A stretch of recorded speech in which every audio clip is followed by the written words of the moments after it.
नमस्कार, रामगढ़ी लॉकडाउन पाठशाला में आपका स्वागत है। आज हम लोग क्लास 12 का एक चैप्टर इनवर्स ट्रिग्नोमेट्रिक फंक्शंस इस पे डिस्कशन करेंगे। तो देखिए इनवर्स ट्रिग्नोमेट्रिक फंक्शंस, अगर हम लोग थोड़ा देर के लिए ट्रिग्नोमेट्रिक को हाइड भी कर दें तो इनवर्स ऑफ फंक्शन ये हम लोग पढ़े हैं। और कैसे फंक्शन का इनवर्स होता है ये भी पता है कि कोई भी फंक्शन मान लीजिए एफ ए से बी में है तो ये फंक्शन इन्वर्टिबल तब होगा जब ये फंक्शन 1 भी हो और ऑन टू भी हो। अगर ये फंक्शन 1 ऑन टू दोनों है तभी ये फंक्शन इन्वर्टिबल होगा। और 1 चेक करने का एक जो ग्राफिकल मेथड था हम लोग पढ़े थे कि कोई भी फंक्शन है, मान लीजिए किसी भी तरह का ग्राफ है फंक्शन का, मान लीजिए यही एक ग्राफ है, तो अगर इसका 1 चेक करना है तो उसमें बोलता है कि अगर आप एक्स एक्सिस के पैरेलल कोई लाइन ऐसा ड्रॉ करना अगर पॉसिबल हो, ठीक है, जो कि जैसे मान लीजिए ग्राफ ये है, ठीक है, अगर हम लोग एक्स एक्सिस के पैरेलल एक लाइन ड्रॉ कर रहे हैं, देखिए ये एक लाइन है जो एक्स एक्सिस के पैरेलल है, ये भी एक लाइन है, इस लाइन को हम लोग L1 मान लेते हैं, और एक लाइन ये भी है जिसको हम लोग L2 मान लेते हैं। तो L1 और L2 दोनों में डिफरेंस ये हुआ, ऐसे दोनों तो एक्स एक्सिस के पैरेलल ही है, लेकिन L1 जो लाइन है वो ग्राफ को एक ही जगह कट कर रहा है, जबकि L2 जो लाइन है वो ग्राफ को दो जगह कट कर रहा है।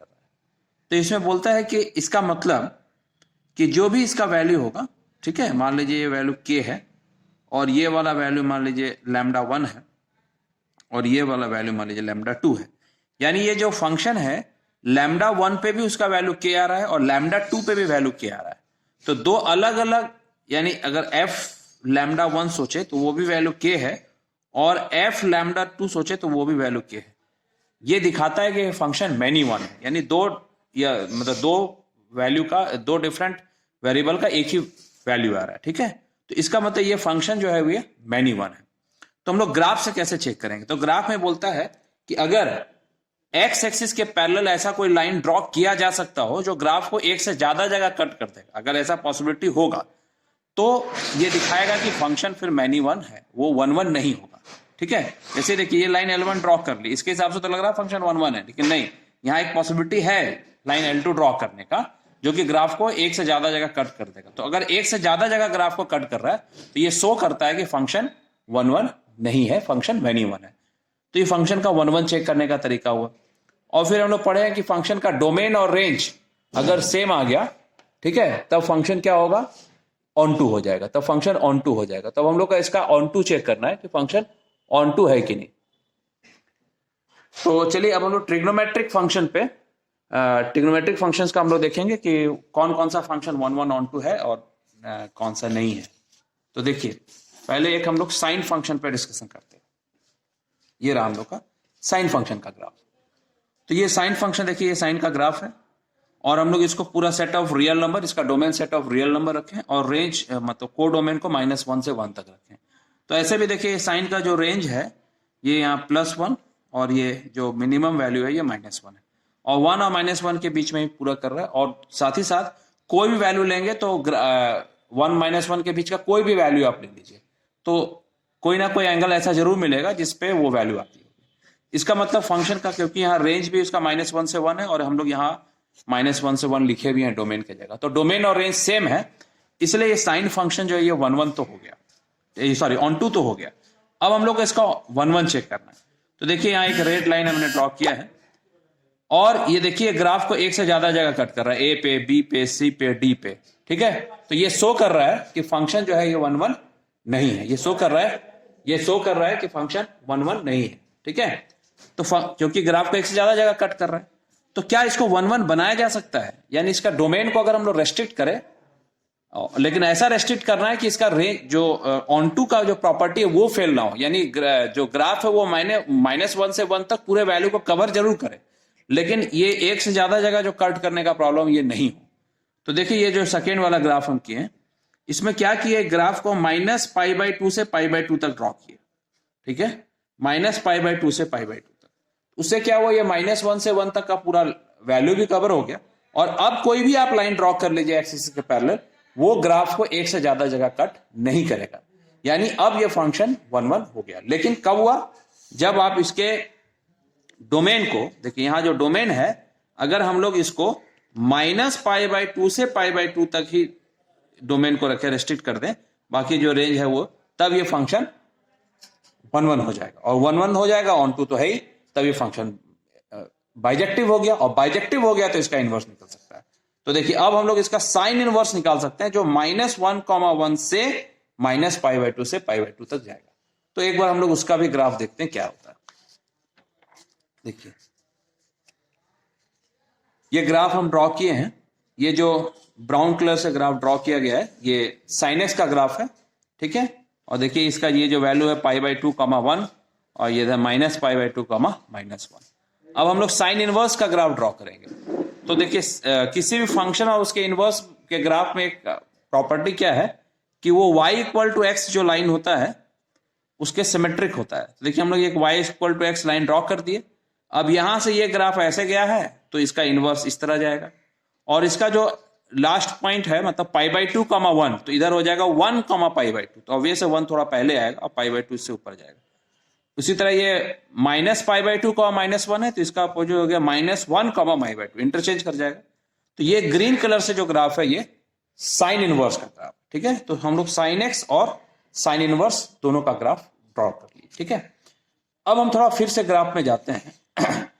आपको बताए थे कि फंक्शन को ऐसा ड्रॉ कीजिए कि ये जो एक से ज्यादा जगह कट करने का प्रॉब्लम ये नहीं हो, हाँ -1 से 1 तक का कवर करे। तो हम आपको बताए कि -π/2 से π/2 तक ड्रॉ कीजिए, लेकिन क्या केवल एक यही ऑप्शन है? तो आप देखिएगा नहीं, ऐसा ही नहीं है कि यही एक ऑप्शन है। अगर हम π/2 से 3π/2 भी ग्राफ को ड्रॉ किए होते, π/2 से 3π/2, तो भी ये -1 से 1 तक का वैल्यू कवर भी कर लेता, और इस यहां भी अगर आप कोई भी लाइन एक्सिस के पैरेलल ड्रॉ करते तो कभी भी वो ग्राफ को एक से ज्यादा जगह कट नहीं करता। इसका मतलब जो इनवर्स है उसके हिसाब से ये जो हम लोग रेंज लिख रहे हैं -π/2 से π/2, केवल यही रेंज होगा ऐसी बात नहीं है। रेंज π/2 से 3π/2 भी हो सकता है, रेंज 3π/2 से 5π/2 भी हो सकता है, ठीक है। तो केवल एक यही रेंज होगा ऐसा नहीं है, रेंज और भी हो सकता है, रेंज और भी हो सकता है, ठीक है ना। तो इसका मतलब साइन इनवर्स का रेंज तो बहुत सारा हो सकता है, लेकिन हम लोग को कोई एक रेंज को हम लोग फिक्स करेंगे। तो ये -π/2 से π/2 वाला जो रेंज है इसको हम लोग प्रिंसिपल वैल्यू ब्रांच बोलते हैं, ठीक है। बाकी भी चलेगा, जैसे π/2 से 3π/2 भी चलेगा, 3π/2 से 5π/2 चलेगा, बट दे आर, वो सब हम लोग कंसिडर करेंगे हम लोग other than principal value branch, ठीक है। अदर देन ये -π/2 से π/2 जो है ये प्रिंसिपल वैल्यू ब्रांच के अंतर्गत आएगा। तो ये हम लोग साइन का किए। इसी तरह कॉस का भी देखिए, ये रहा कॉस का, ये भी देखिए एक लाइन हम लोग एक्सिस के पैरेलल ड्रॉ की, ये ग्राफ को एक से ज्यादा जगह कट कर दिया, तो फिर ये 1 1 तो नहीं है, ऑन टू तो है, ये -1 से 1 तक है। अब इसका भी अगर हम लोग 1 1 मेंटेन करना चाहते हैं तो देखिए कहां से कहां तक ड्रॉ करें, जैसे 1 है, अगर हम लोग इसको यहां से लेके यहां तक ड्रॉ कर दे केवल, और अब कोई भी लाइन आप ड्रॉ कीजिए एक से ज्यादा जगह ग्राफ को नहीं कट करेगा। देखिए ये हम लोग यहां से यहां ग्राफ को ड्रॉ किए, अब कोई भी लाइन आप ड्रॉ कीजिएगा एक से ज्यादा जगह ग्राफ को नहीं कट करेगा। तो ये जो फंक्शन का 1 1 नहीं होने का जो प्रॉब्लम था वो सॉर्ट आउट हो गया, ठीक है। तो ये फंक्शन 1 1 भी हो गया और ऑन टू भी हो गया, तो इसलिए इसका भी इनवर्स आ जाएगा। तो फिर इसका अगर हमको इनवर्स ड्रॉ करना, देखिए y = x लाइन ड्रॉ किए, देखिए यहां से यहां तक ये पॉइंट 0, π/2 था, तो इनवर्स में ये π/2, 0 होगा। तो π/2 सॉरी ये 0, 1 था ये पॉइंट 0, 1, तो इसके इनवर्स में 1, 0, तो 1, 0 यहां कहीं आएगा। ये π/2, 0 था, तो इसके इनवर्स में 0, π/2 ये आया। ये पाई, -1 था, तो इसके इनवर्स में ये पाई, -1 था, तो इसके इनवर्स में जो पॉइंट आएगा ये -1, पाई आएगा। तो ये तीनों पॉइंट को मिलाता हुआ कॉस इनवर्स का ग्राफ होगा, और ये y = x के सिमेट्रिक होगा। तो देखिए ये इसका ग्राफ इस तरह का ड्रॉ होगा, ये कॉस इनवर्स x का ग्राफ होगा। फिर इसमें भी यही बात है कि क्या केवल यही एक 0 से पाई तक का ही है जिसमें ड्रॉ कर सकते हैं? तो नहीं, आप पाई से 2π भी कर सकते हैं, 2π से 3π भी कर सकते हैं। फिर वो क्या होगा, फिर वो सब other than principal value branch में आएगा। प्रिंसिपल वैल्यू ब्रांच में सिर्फ हमारा 0 से पाई को ही लिया गया, ठीक है। तो इस तरह से हम लोग tan, cos x, sec और cot का भी कर सकते हैं। तो अब वो सारे को समराइज करके हमने यहाँ आपको लिखा है, देखिए फंक्शन साइन इनवर्स, इसका जो डोमेन होगा ये -1 से 1, रेंज होगा -π/2 to π/2, लेकिन ये प्रिंसिपल वैल्यू ब्रांच हुआ। Other than principal value branch में π/2 से 3π/2, 3π/2 से 5π/2। उसी तरह कॉस इनवर्स x का -1 से 1, कॉस इनवर्स का 0 to पाई हो गया इसका प्रिंसिपल वैल्यू ब्रांच, पाई से 2π, 2π से 3π, ये other than principal. tan inverse का डोमेन पूरा रियल नंबर होगा और इसका जो रेंज है ये -π/2 से π/2 होगा, बाकी सब अदर देन प्रिंसिपल। उसी तरह कॉसेक का ये -∞ से -1 क्लोज यूनियन 1 to ∞, और इसका जो होगा ये -π/2 से π/2 क्लोज, इसमें 0 नहीं होगा क्योंकि कॉसेक 0 पे, मतलब कॉसेक जो है 0 पे डिफाइन नहीं होता, इसलिए 0 इसका रेंज में भी नहीं आएगा इनवर्स वाले में।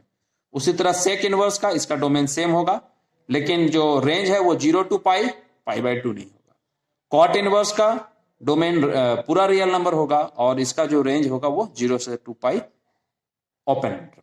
ठीक है, अब थोड़ा याद मतलब ये तो ग्राफ्स हम लोग समझ गए, और थोड़ा मेमोराइज करने के लिए एक ट्रिक भी है कि जैसे ये साइन और कॉस का तो आप याद रखिए, ये ध्यान रहेगा।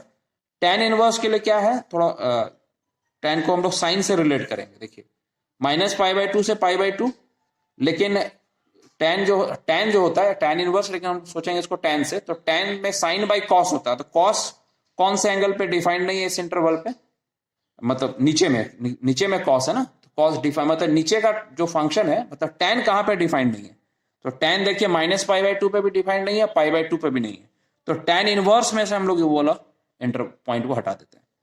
उसी तरह कॉसेक साइन से रिलेट करेंगे, तो साइन का क्या है -π/2 से π/2, ठीक है, लेकिन कॉसेक कहां डिफाइंड नहीं होता, तो 0 पे, तो 0 को हम लोग इसमें से हटा दिए। सेक को हम लोग कॉस से रिलेट करके थोड़ा याद करने का कोशिश करेंगे, तो 0 to π होता है, 0 to π लिखे, ठीक है, लेकिन सेक कहां डिफाइंड नहीं होता, π/2 पे, तो π/2 हटा दिए। कॉट इनवर्स है, लेकिन कॉट से रिलेट करके, तो कॉट को हम लोग कॉस बाई साइन करते हैं, तो न्यूमरेटर का जो फंक्शन उसको देखेंगे कॉस, तो कॉस इनवर्स का देखिए रेंज क्या है 0 to π, और नीचे साइन लिखा हुआ, तो साइन कहां पे 0 हो जाता है, मतलब कॉट कहां डिफाइंड नहीं होता है, तो 0 और π पे डिफाइंड, तो इसको हम लोग ओपन इंटरवल लगा लिए। ये केवल मतलब कि याद करने का ट्रिक है, बाकी तो आपको कॉन्सेप्ट के हिसाब से ही समझना था कि ये सब हम लोग कैसे लाए। तो आज हम लोग इतना डिस्कशन किए, अब नेक्स्ट क्लास में हम लोग इस पे बेस्ड जो हमारा टेक्स्ट बुक पे क्वेश्चन है उसको हम लोग सॉल्व करेंगे। नमस्कार।